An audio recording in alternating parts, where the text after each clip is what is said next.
this just to be super fucking annoying. No. Do like a thought bubble?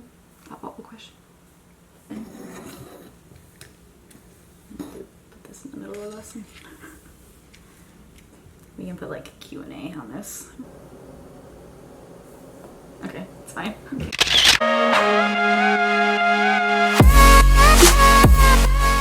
What is going on, guys? I am here with Marie Wold. I feel like this is like an interview. Basically. I'm here with the lovely Marie Wold. Coming to you live from California, but originally from Minnesota. From Minnesota. Marie's one of my best friends, and she's here visiting from Minnesota. And last time she was here, we did a Q&A together, and it went very well. So we had you guys give us some questions through our Instagram accounts a few days ago, and we got a lot of them. So what we're gonna do is I'm gonna answer a couple questions here on my channel, and then we're gonna go ahead and finish the Q&A on Marie's channel. So whatever you feel like you didn't get answered or your question didn't get answered, we might have answered it on Marie's channel. We're gonna go ahead and get started.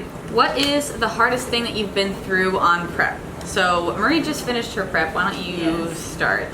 The hardest thing for me is just not having energy to do like daily life. Because if you are pushing hard through your prep, like by the end you probably feel pretty tired, pretty like mentally out of it, and just generally lack motivation to do like human things such as go grocery shopping, do your laundry, actual responsibilities. Another thing that really weighed on me was lack of energy carried over kind of into my relationships and stuff. So to be honest, I like didn't give as much to like my boyfriend and my parents and stuff as I normally would or would hope that I like want to. Yeah. So that's probably the biggest downside or the biggest struggle of prep, is just doing like life outside of prep while prepping. Yeah. One of the hardest things for me is, like Marie said, just simply accepting the fact that the quality of my life is going to be slightly less because my calories are low, energy is low, things can't get done as efficiently, sentences can't be made as efficiently. I'm actually surprised that this sentence is sort of put together, even though it's a really big run-on sentence. Exactly what I'm talking about. And the other thing that's really hard for me is not being able to lift as heavy as I like to and enjoy my gym sessions. Yeah. So by the end of prep, like for example, today is a rest day for both of us, and I was really excited, and that's pretty sad because I actually really enjoy. Honest opinion, is it worth the money to hire a coach for your first improvement season followed by your first bikini prep? I know you, Amanda, I know you coach yourself for your first few shows, but do you wish you just hired a coach from the beginning? I feel like it would spare me a lot of unnecessary trial and error, so what do you think? I think that depending on how informed you are about flexible dieting, nutrition, the human body in general, I think that you should definitely hire someone with more expertise. It might seem like an expense to you, but when you don't know for yourself how to handle the human body, it's actually like a huge importance in your life, and it's something that should be taken really seriously. So it might seem like a lot of money, but I think if you're gonna go ahead and do a bikini prep, you should 100% hire someone for beforehand and after, because they're equally as important. That's like what it comes down to. I would agree. And also the whole point of hiring a coach is so that like they can stress about what changes to make for you. They can worry about if your macros are right, if you're on the right training program and stuff, because when you prep, you second guess pretty much everything. So if you have to second guess, like, am I going to be ready? Do I look good today? Yeah. Like all of that. Plus, are my macros right? Is my cardio right? Like, it is just way too much stress. So you literally pay a coach to like stress about that stuff for you, and that is invaluable. If the YouTube and fitness thing ended in 5 years, what kind of career do you see yourself transitioning into? So that is a question that I get pretty often, considering how the YouTube and fitness thing likely won't be lasting forever for either of us. That is something that you can't really necessarily not do just simply because you don't see yourself doing it for the whole entire rest of your life. You shouldn't do anything just simply based off the fact that like you might not be able to do it forever. Yeah. You should 100% take control of what you have going for you and take full advantage of it and put 100% of your effort into it. But as I see myself kind of like growing as a person and growing in my career, I definitely want to like branch into more long-term things. So Marie and I actually are business partnering in another project that we have upcoming soon, so that should give us some more longevity in the industry and in something that we're passionate about. And I'm always really interested in helping people. I have my nursing degree and I've coached people, so I can always go back to coaching people. That's like my foundation, and that's something that I actually really enjoy doing. So I can always go back to coaching people, fitness and nutrition wise, lifestyle coaching. I really enjoy preventative medicine as well. I do have my nursing degree, so I could be potentially going into that kind of field. I kind of just like take my life as it goes and make the most of my opportunities. I'm sure a lot of you guys have heard the quote by Jim Carrey. I don't know it like directly, but basically he was saying that you can fail at like your safe choice, so you should take the risk and do what you love. He was talking about how his dad wanted to be a comedian, but he was too afraid to make the leap, so he decided to be like an insurance salesman or something like that, and he still got laid off, and they still like went broke because of it. So you can fail at the safe choice still, so why not go for what you actually love doing, right? So we're gonna make the most of where we're at right now. I'm in school for marketing right now, and I actually do work in marketing with PE Science, which is our sponsor. So I currently am in the marketing field, and I'm also in the fitness field, and I would love to continue like marrying the two of those passions together in my future career. And then like Amanda said, we have some things in the works together as well. Yeah, so just be like a well-rounded person and don't put all your eggs in one basket. Make smart decisions and be realistic. How do you manage to hit fiber on low carb days? Vegetables. Yes.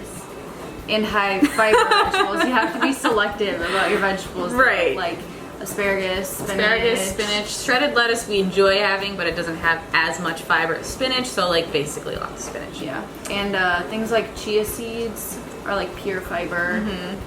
Personally, when I got deep into my prep, I took Metamucil every day. Yeah, you can take a fiber supplement if that helps you and you can't hit your fiber goals.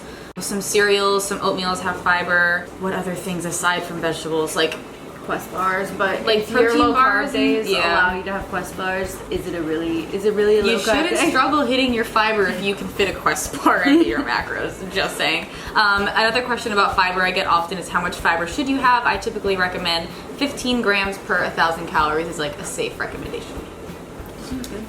Oh, what are your tips for keeping long distance friendships strong? Marie and I don't live anywhere near each other currently, and we make it a point to text each other daily or like every like few days or so. Yeah, we definitely don't go more than like 2 or 3 days without talking. Yeah, and like even if it's just like a Snapchat or like a comment on a picture, or like making sure we text each other and say like, hey, like I know you're having a busy week, I hope you're feeling okay. Like little things like that, just make it a point, put effort into your friendships. And then we also make a point to like FaceTime each other and do things like more than texting and just be like as IRL as possible as you can be. And then also we make an effort to physically see each other as much as we can, whether it be going to the same expos or going to visit each other or working Perdoma stuff together. So we try to see each other as much as we can, and then when we can't see each other, we make it work. Thank you, technology And making an effort. What do you do for fun that's not fitness related? What stores do you shop at that aren't workout clothes? Do for fun that's not fitness related? Aside from eating, that's not fitness related. Finding really good food places to go and searching for creeping on Yelp for where we can eat. Just looking at food on the internet. We tried to go shopping today for Real People clothes, but we just didn't feel like we were too lazy. Finding anything. I enjoy Forever 21. I enjoy Brandy Melville. PacSun has a lot of good stuff. Where else do I go shopping? Non-fitness clothes are like very really minimal in our closet, so really hard. Usually I just stick to kind of like the basic stuff. My style's pretty basic anyway. I like plain t-shirts and flannels, and like I have one pair of jeans that I bought a year ago from a random store down the street. I do girling things sometimes, like go shopping and we got our nails done the other day. And relaxing things, getting our nails done, laying by the pool. We're not like super spontaneous adventurous people, Marie and I. Like we're kind of low key, both of us. Like we're similar in that way. We don't like necessarily need to go have like a adrenaline filled adventure. Yeah. So anything that's kind of like relaxing and chill for us is fun. Would you rather give up 1 carb waffles or big bowls of salad for the rest of your life? And very easily, both of us said 1 carb waffles. Unfortunately. Sadly enough, we can give up protein powder pretty easily, but when you're hungry, big salads are like a key. Yeah. Like if I can't have a big salad when I'm hungry, there's just no way that I can get through the day without wanting to bite someone's head off. She's not kidding. True. Oh, this is a good one. I know judging for fitness competitions can be political at times. I know, does social media and presence and popularity play a factor in winning? I would say absolutely not. it's interestingly enough, the judges who do kind of go political don't care about social media at all. So Yeah. politics within fitness competitions don't have anything to do with social media presence at all. No. It's still a lot about what you bring, what kind of package you bring, if you are actually well deserving, but within the fitness competition industry, there's nothing swaying about how many social media followers you have. What city that you have been to that you believe has the best food for post-show or just when you want to indulge?